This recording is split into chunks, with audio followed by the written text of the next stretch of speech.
Tuck is joining us now from Hamburg. He's an investigative journalist. I'm not sure if we really got to do here. These very people that have invented AI seem to have got a bit nervous about its capabilities, Jay. Well, understandably, it's a very dangerous technology. It has two sides. You have to be schizophrenic to look at it properly.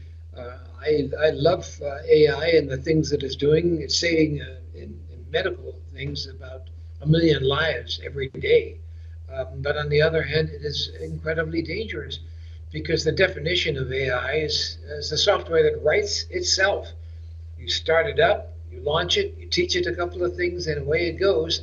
And even if you invented this software, you cannot see where it's going or what it's doing. It operates in a black box, and that's the scary part of it. Now, Jay, the big tech firms like Microsoft and Alphabet, that's Google's owner, are surely not going to voluntarily give up their investments. They've invested billions of dollars in this stuff. Well, rightly so. One of the reasons it's so hard to control is greed. You can earn so much money. In fact, artificial intelligence is kind of a buzzword. People are putting it on software boxes where it doesn't belong because they know they can make more money with it. It's a very, very profitable thing. And every day, we as human beings, we as a society, we give more and more of our authority up to AI. Why? Because the work it does is so good. If you're planning a street, if you're investigating a disease, whatever you're doing, AI is generally faster than we are. But it doesn't have the moral constraints. That's the problem. Jay, they haven't replaced me with a robot just yet. That's probably next week. But look, tell me, with computers, you used to be able to just turn them off if you found them disagreeable. Can we do that with AI?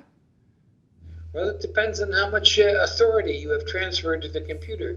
If you've given it, for example, in the weapons business, the authority to control weapons, to turn off weapons and turn on weapons. I just got back from the Ukraine war, from the combat zone, and I can tell you AI weapons, they're running the show. They're deciding who wins the war and who loses the war. And if you give those weapons too much authority, it's going to be very hard to take it back again. And now, my previous remark was quite flippant, but the communication side of all this is serious, isn't it? When what appears to be the truth or a fact or an established narrative, particularly maybe in the world of news, can be artificially created.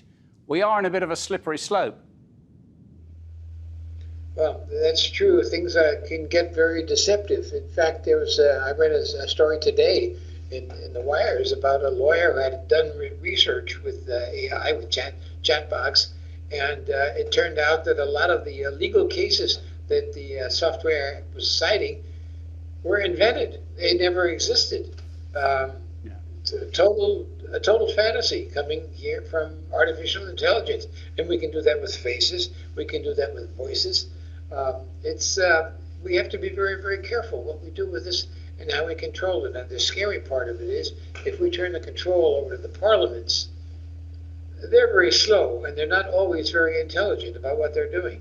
So it's a difficult situation, but it's also a fascinating and wonderful technology. Ladies and gentlemen, the real Jay Tuck joining us on the Real TRT World. Thank you very much indeed. Thank you, sir.